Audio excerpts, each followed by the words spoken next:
bem? Seja bem-vindo aqui a X1 Sports, eu sou Tomás Oliveira e hoje vamos ver mais um vídeo com uma lista agora em clima de Copa. Vamos conhecer as 10 maiores zebras da história da Copa do Mundo, tá certo?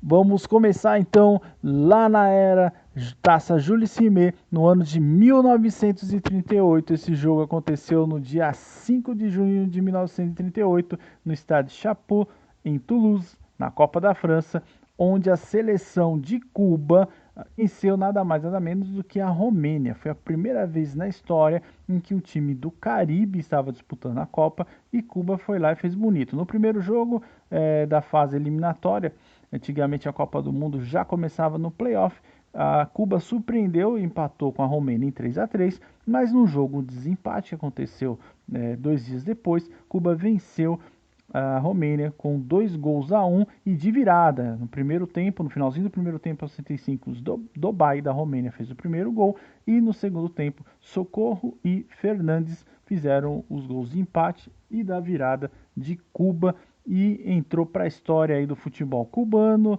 da CONCACAF e também como uma das maiores surpresas e maiores zebras do futebol na história.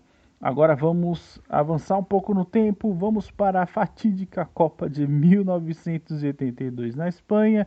Não temos muito boas lembranças dessa Copa, mas a grande zebra aconteceu mesmo lá no estádio El Molinón, em Gijón, na Espanha. No dia 15 de junho de 82, a Alemanha Ocidental, toda a poderosa Alemanha Ocidental, bicampeã do mundo, perdia para a estreante em Copas, a Argélia. A Argélia, que pela primeira vez está disputando o Mundial, venceu de forma surpreendente. A Argélia abriu o placar aos 54 minutos de jogo, já no segundo tempo, e na sequência Rummenigge aos 67 empatou, mas Bolume, com 1 minuto depois do empate da Alemanha, fez o segundo gol e decretou a vitória da Argélia na fase de grupos ainda da Copa de 82 e foi uma das maiores zebras do futebol até então. Agora vamos para o ano de 1994. Nessa Copa eu tenho boas lembranças. Lá no Rose Bowl, em Los Angeles, nos Estados Unidos, no dia 22 de junho, a Colômbia, que chegava na Copa do Mundo com uma das favoritas ao título, inclusive o Pelé na época falou que a Colômbia era a favorita. Colômbia que tinha Rincón, tinha Valderrama, era um timaço, Aristizábal, o Valência, Asprilla, enfim, entre outros. A Colômbia tinha uma super seleção que tinha vencido a Argentina, inclusive por 5-0 em Buenos Aires, e chegava com grandes expectativas nos Estados Unidos. Porém, esqueceram de avisar o time americano. Os anfitriões abriram o placar aos 34 minutos do primeiro tempo, no gol contra de Escobar, e depois ampliou com o Stewart. Valência ainda nos acréscimos, no finalzinho do jogo, conseguiu fazer um golzinho, mas não foi suficiente para a Colômbia conseguir empatar. E a Colômbia, no caso, deu vexame. Os Estados Unidos aí conseguiu, inclusive, se classificar e jogou com o Brasil posteriormente.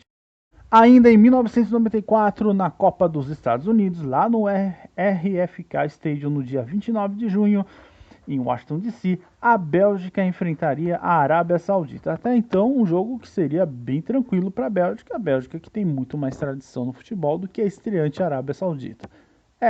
Não foi isso que aconteceu. O time de Prudhomme, Wilmets e outros grandes craques da época viram Saed Al-Hairan fazer um golaço e o mundo conheceu a Arábia Saudita numa das maiores zebras da história e a Arábia venceu a Bélgica por 1-0, ou seja, a Arábia Saudita já gosta de aprontar aí, já não é de hoje em Copas do Mundo. Agora vamos para 2010, Copa da África, uma das mais legais que aconteceram em Mbombela, em Nesprit, na África do Sul, no dia 20 de junho, a Itália. Esse jogo não foi uma derrota, mas é como se fosse. A Itália conseguiu a façanha de empatar em 1-1 com a Nova Zelândia. Detalhe, a Nova Zelândia era um time semi-amador, tá? Então a Itália tinha jogadores aí de primeira linha. Shane Smeltz abriu o placar no comecinho do jogo e Quinta conseguiu empatar de pênalti, mas a Itália não conseguiu vencer a Nova Zelândia e depois se complicou e acabou sendo eliminada na competição. Lembrando que a equipe da Itália era campeã do mundo, porque tinha vencido a Copa de 2006 lá na Alemanha. Então é um dos maiores vexames da história do futebol. E outro detalhe interessante, a Nova Zelândia foi a única equipe que terminou invicta essa competição. Vamos agora voltar no tempo de novo, lá na era da Copa Jules Rimet, onde nós tivemos em 1950, agora o palco é o Brasil, mais precisamente Belo Horizonte, lá no Estádio Independência, no dia 29 de junho, quando a seleção amadora dos Estados Unidos venceu a toda poderosa Inglaterra completa por 1-0 no que ficou conhecido como o Milagre de BH. O jogo que muitos diziam que deveria começar pelo menos por 3-0 em favor dos Estados Unidos para que houvesse pelo menos um mínimo de equilíbrio. Bom, surpreendeu todo mundo porque os Estados Unidos abriram o placar no primeiro tempo com um gol de Gadget. E dali depois a Inglaterra não conseguiu empatar e acabou perdendo essa partida nessa Copa aí que o Brasil chegou até a final. Também não temos muito boas lembranças dela. Mas fica aí como um dos maiores vexames da história do futebol mundial, onde a poderosa equipe profissional da Inglaterra perdeu para a equipe amadora dos Estados Unidos. Continuando aqui no Brasil, mas agora no ano de 2014, nós tivemos o jogo no dia 20 de junho de 2014, lá na Arena Pernambuco, em Recife, entre Itália e Costa Rica pela primeira fase da Copa, aonde você tinha uma Itália com Buffon, Pirlo, Balotelli, entre outros. Bom, antes do jogo todo mundo estava dizendo que daria fácil Itália, porque Costa Rica normalmente é o saco de pancadas do grupo, porém não foi bem isso que aconteceu e Byron Ruiz fez o gol da vitória da Costa Rica e a Itália se complicou e acabou não passando para a segunda fase desta Copa. Que daria seu segundo vexame consecutivo. O primeiro foi em 2010, lá na África do Sul, e depois na sequência, novamente na Copa do Brasil, 4 anos mais tarde. Muito bem, agora vamos para um fato mais recente. Em 2018, lá na Rússia, na Arena Kazan, no dia 27 de junho, um jogo que seria tranquilo para a atual campeã Alemanha, que tinha vencido a Copa no Brasil de forma arrasadora, inclusive dando o nosso 7-1 inesquecível. Porém, aos 90 minutos do segundo tempo, Kim Jong abriu o placar e logo na sequência o Son fez o segundo gol e a Coreia eliminava a Alemanha na primeira fase da Copa, sendo um vexame para aquele timaço da Alemanha, né, que tinha vencido a Copa do Brasil, que fez uma Copa da Rússia bem pífia.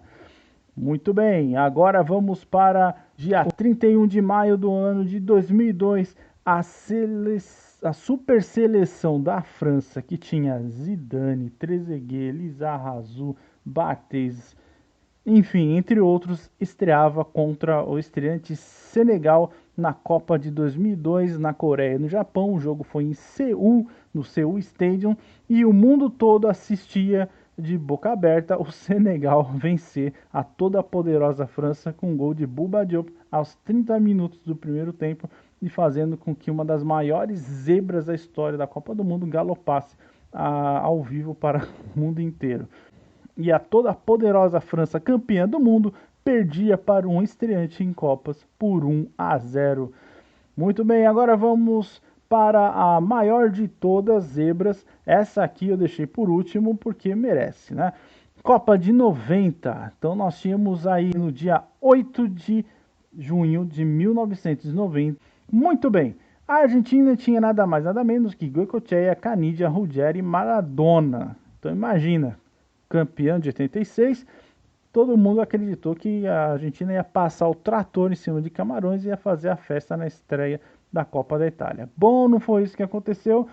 Esqueceram de avisar o Mambique, que aos 67 minutos do segundo tempo abriu o placar, deixou o mundo inteiro espantado com a vitória da equipe de Camarões por 1-0 em cima da toda poderosa Argentina. Lembrando que Camarões fez uma boa campanha na Copa da Itália e chegou até as quartas de final.